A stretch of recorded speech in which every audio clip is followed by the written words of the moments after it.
Hi, everyone. Thank you for tuning in. This is the Stigma-Free Zone, a podcast collaboration hosted by BecauseMentalHealth, OneMind, Peace of Mind, and StressingKong. We're recording 4 separate podcasts touching on trauma, procrastination, toxicity, and eating disorders. Today, we'll be talking about trauma, specifically how the ongoing pandemic has influenced us, as well as parental issues such as the infamous daddy and mommy issues. Before we begin, let's go around introducing ourselves briefly. I'm Haley, and I'm the founder of BecauseMentalHealth. I'm very honored to be here today, and I hope to get something out of this. I'm Megan, and I am a co-founder of BecauseMentalHealth with Haley, and I'm also really excited to be here. This collaboration has been in works for a pretty long time, and I'm really excited to hear what everyone else has to say.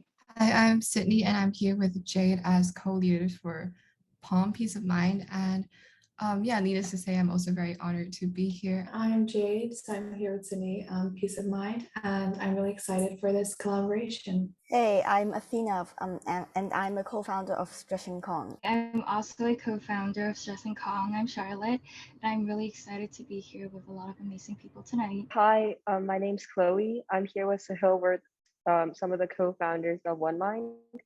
Needless to say, I'm really happy to be here, and I'm really excited to hear what everybody has to say about these 4 topics today. Hi, I'm Sahil. I'm the founder of OneMind alongside Chloe. I'm excited to be here. Okay, so let's get on into the main topic of today, which is trauma. So do you guys have any ideas about, for example, with the COVID-19 pandemic, which a lot of people call traumatic, how did that change, for example, your education experiences and just how you look at life in general? So I think COVID was a big change for a lot of people. Like, it was a big change in environment and a big change in lifestyle as well. Of course, the main thing that was a big change for me since I'm a student was online learning.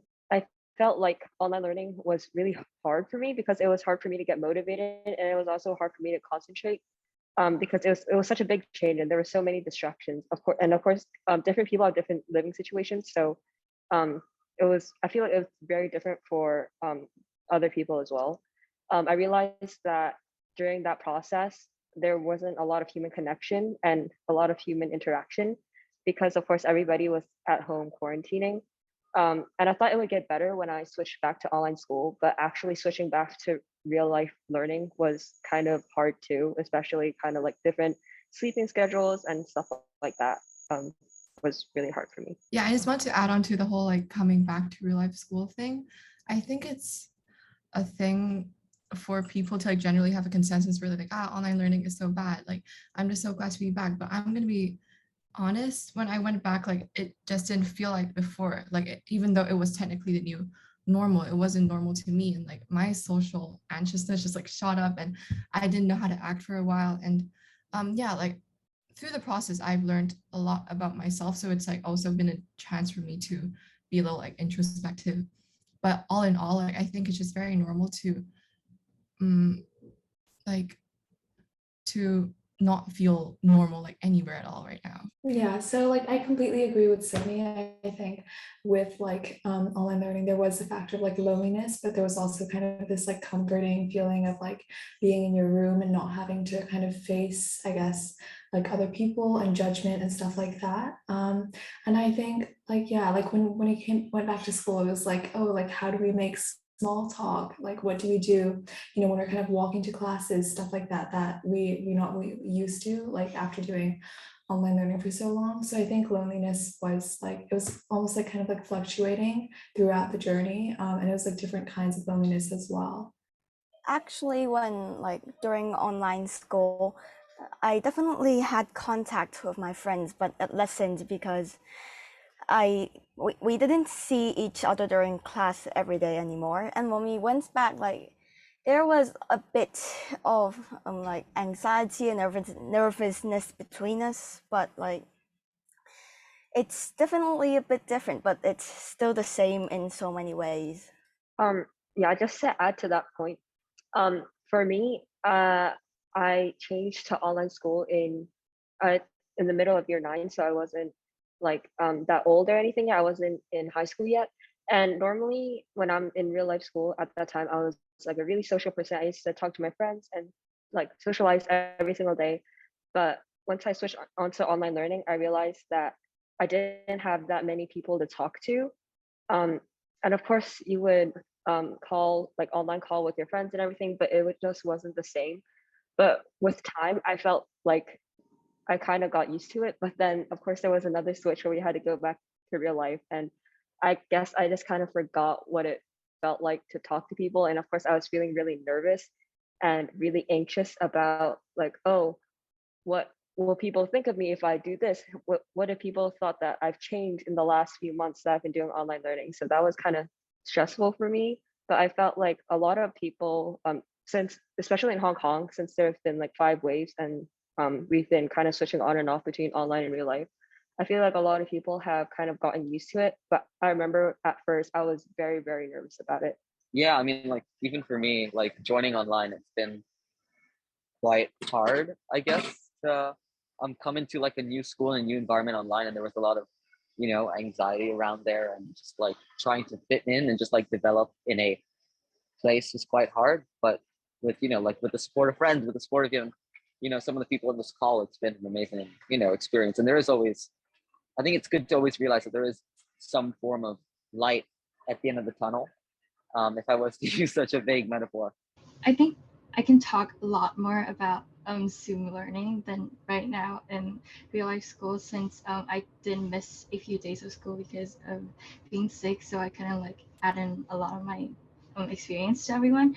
But then for Zoom learning, I do agree with Sydney, because I feel like I found out a lot more about myself, since like normally I'm like super hyper and I do not like really get affected by peer pressure or like my friendship problems. But then during Zoom learning, I realized that after Zoom learning really kind of like slowed down my living pace, I feel like I found myself to be really lonely, where I feel like when no one texts me for like 1 hour, and then I feel like I have no friends.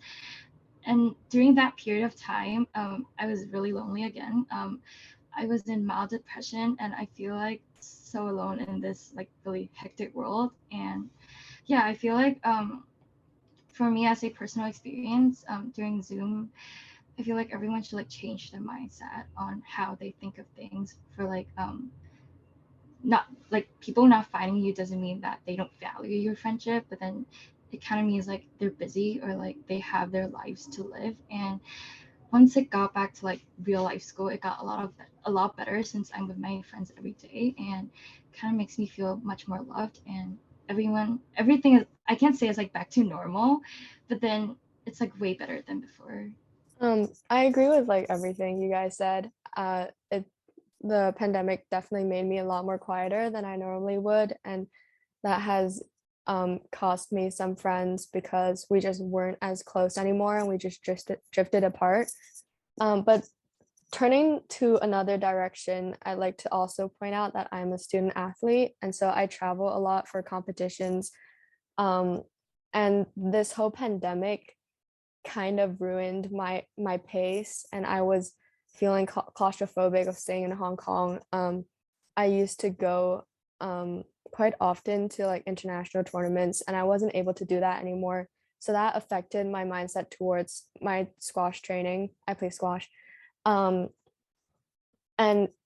I started like hating it. I started hating the sport because I just wasn't doing well anymore.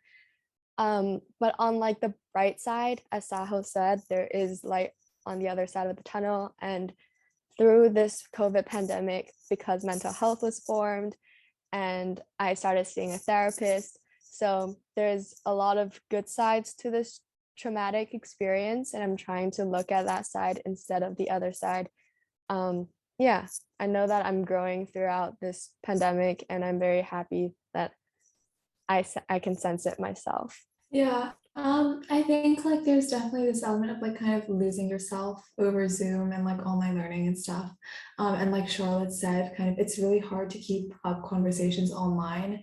And like when you're at home all the time, it's like it's kind of hard because you don't know what the other person's thinking, and it's such a struggle to kind of get yourself up and reply to that message, whereas it's a lot easier to do that in person. And I think, yeah, like there is this kind of like silver lining to COVID. I think there is like a learning process, although it is a bit of like a challenging kind of process. We did have to kind of learn the hard way, but we did kind of find personal growth. And I think going back into school, that was one of the elements that was like worrying as well, because you're like, oh, like I grew so much and changed so much over this kind of the course of this year. Like, will my friends be different as well? So I think the whole thing is just kind of like re-navigating and like relearning how we, I guess, see life and see the people around us. So I've had a quite similar yet also different experience because I go to school in the UK in a boarding school. So I hadn't come back to school until September of 2021. And so I definitely felt the same as a lot of you guys did. None of my friends would reach out to me because I was halfway across the globe and in a completely different time zone. And so it just made friendships a lot harder. And like psychological studies have found that if you see each other every day, you naturally become friends. But if you don't see each other, it also makes your friendship a lot harder. So that was obviously a really big thing for me. But also online school made me quite lazy. Lots of tests I really wouldn't revise for. And I have an entire chat just full of my teachers asking me to do my homework. So that was a bad thing. But there's a silver lining to all of this. I know COVID-19 is a really, really bad time for everything, but first with the friendship thing, people don't change. People don't just suddenly hate you because you were off school for like a year and a half.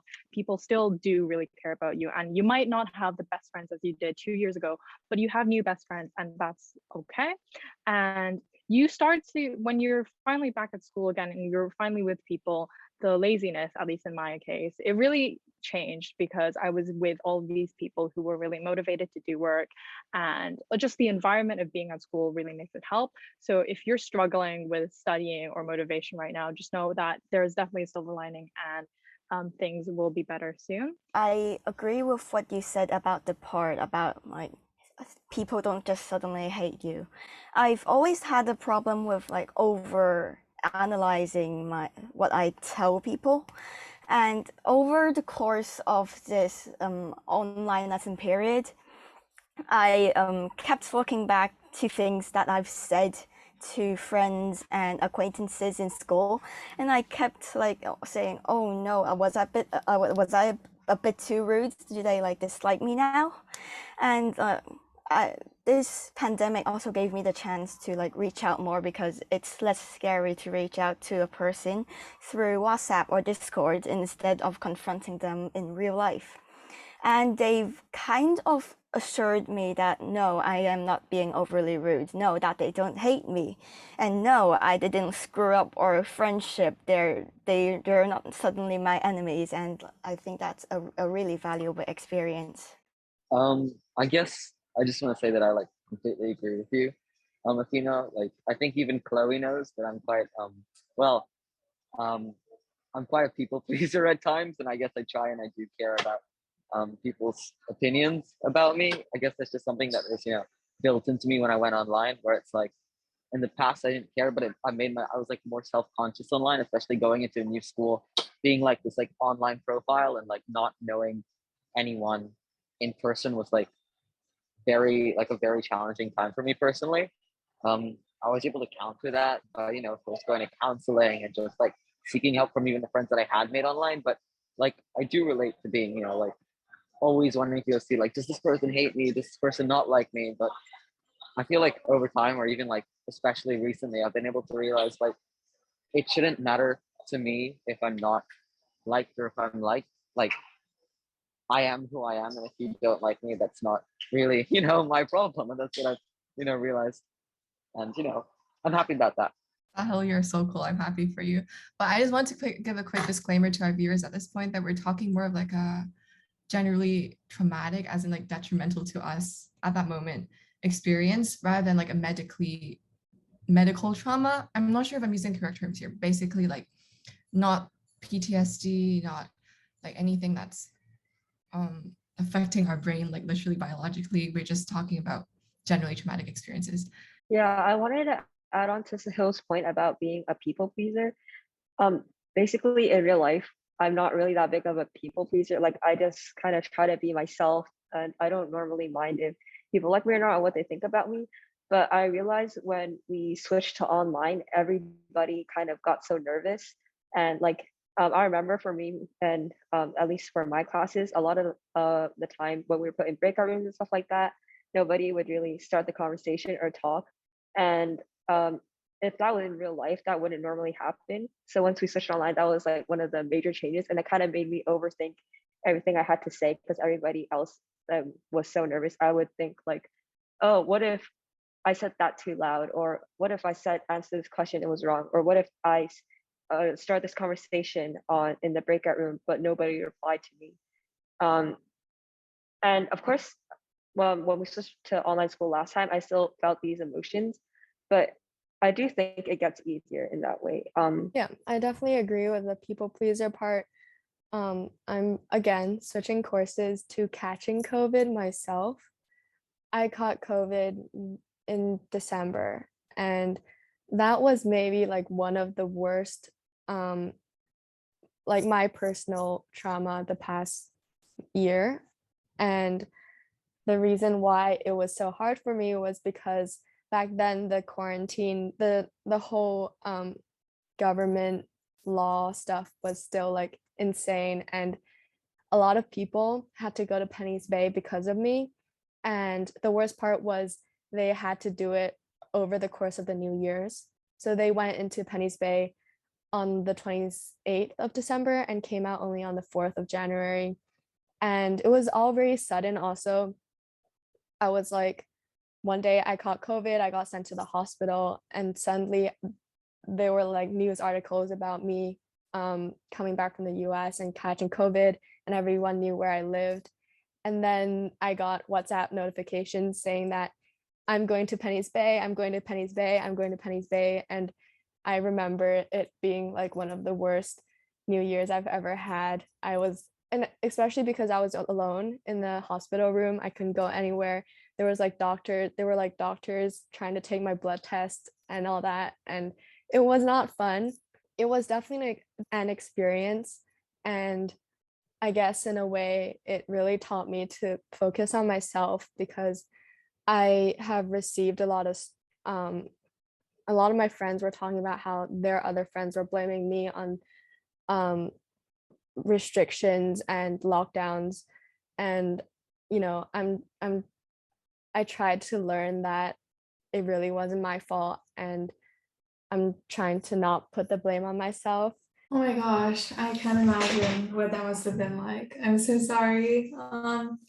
But yeah, I think COVID had such a big impact on like everyone in the world. And I think for some of us, we were lucky enough to maybe talk about Zoom and online learning and how we can't travel. But I think it is important also to realize that people kind of lost their jobs, they kind of really struggled to get by. And I think even the Penny's Bay experience, I had friends who had to go through the same thing as well. And I think kind of being so isolated and having your kind of name across having your address across news channels, it's really kind of, in terms of privacy and mental health, is just terrible. So I think, yeah, it's kind of like everything else during this time. It was kind of oh, we have to look into ourselves and really find that, I guess, inner comfort and be able to lean on ourselves. So yeah, I really admire what Haley has done. Yeah, I also got COVID. My whole family got COVID actually in March, early March. And while we didn't have it as bad as Haley because so many people were getting COVID then, there was definitely a scare. And although my symptoms weren't that bad, we were holed up in the house for 2 weeks, almost 3 actually. And the biggest scare part wasn't getting COVID itself. It was finding that my little brother, was the first one who got COVID. We don't know where he got it from, but he has a habit of licking stuff. And we tested him over the dinner table because he was saying he had a headache, and then boom, suddenly he got 2 lines, and then we kind of joked about him getting pregnant because it was kind of like a pregnancy test. But those 2 weeks holed up in the house of my parents, there was quite a bit of shouting actually. My parents have a habit of like shouting, not at us, like no, sometimes at us because of schoolwork. So it was stressful and a bit frustrating, but like it was also understandable. They couldn't go to work for 2 weeks. We don't know how much money they were losing. Like they had to reschedule so many appointments. And like in the end, although we were fine, most of us were fine, no one died. It was also not fun. So I also got COVID during March. So I'm in the UK, so like no one's wearing masks. So, but since I was trapped in my London flat with my mom, I discovered a few things about myself and I guess kind of the relationships I have with my parents. So I think this is a good segue to a topic that is also kind of in the trauma category, which is kind of like parental issues, like daddy issues, mommy issues. My dad is also kind of a doctor. He's a dentist, and my mom's his nurse. So they have my dad has a 7 to 9 schedule, I think, and my mom has a 5 to 10 schedule with him. And like they aren't always at home, and I kind of only see my dad in the morning when I go to school. But he does make an effort to spend time with me and my brother. My mom also.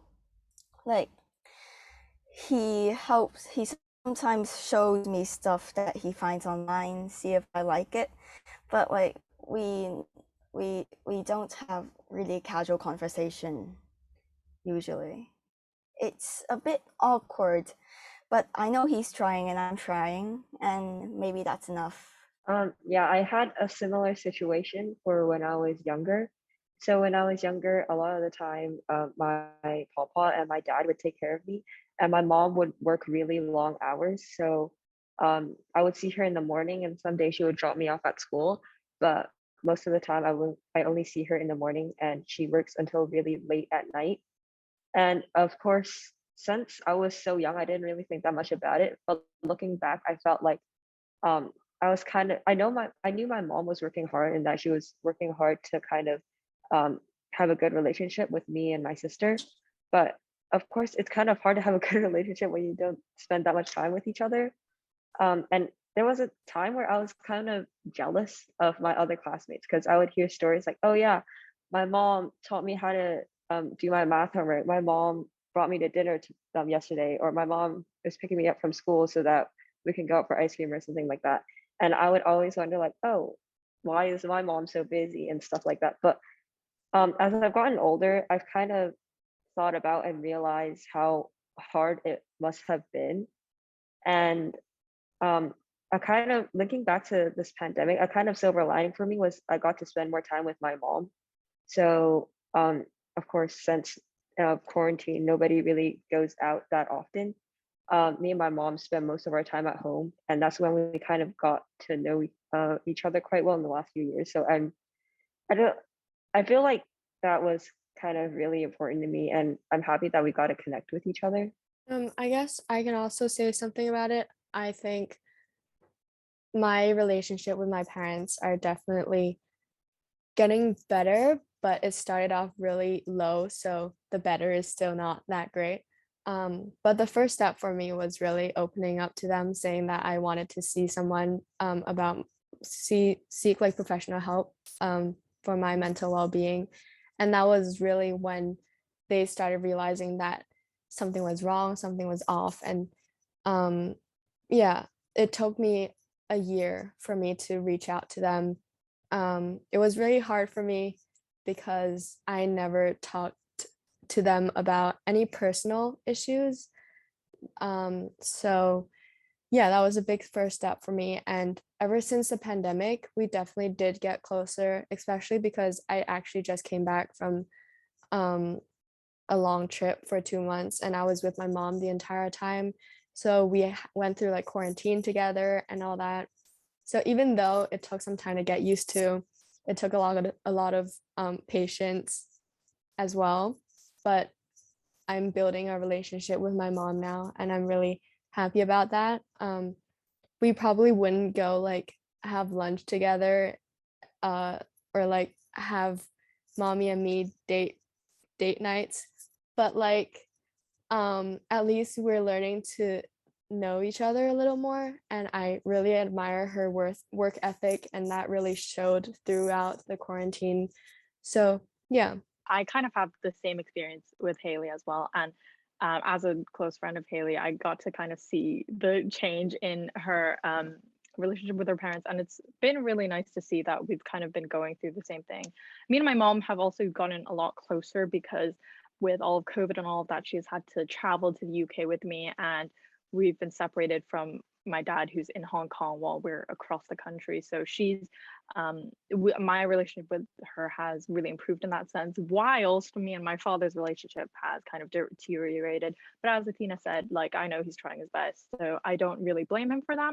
But while researching this episode, I've found out that a lot of people with daddy issues often seek out like men that aren't the most healthy for them. I've definitely been through that. I've been in a relationship with very unhealthy and practically illegal age difference, and it really affected my mind and my health. So I do believe that if we keep on romanticizing the idea that like, oh, you have daddy issues, you must have like such an easy time getting guys, it's like it's not a good experience, and we should probably start kind of pushing people daddy and mommy issues to therapy, and maybe putting the dads and moms also in therapy instead of kind of pushing the idea that this is something to aspire to. I feel like my relationship with my parents isn't that bad.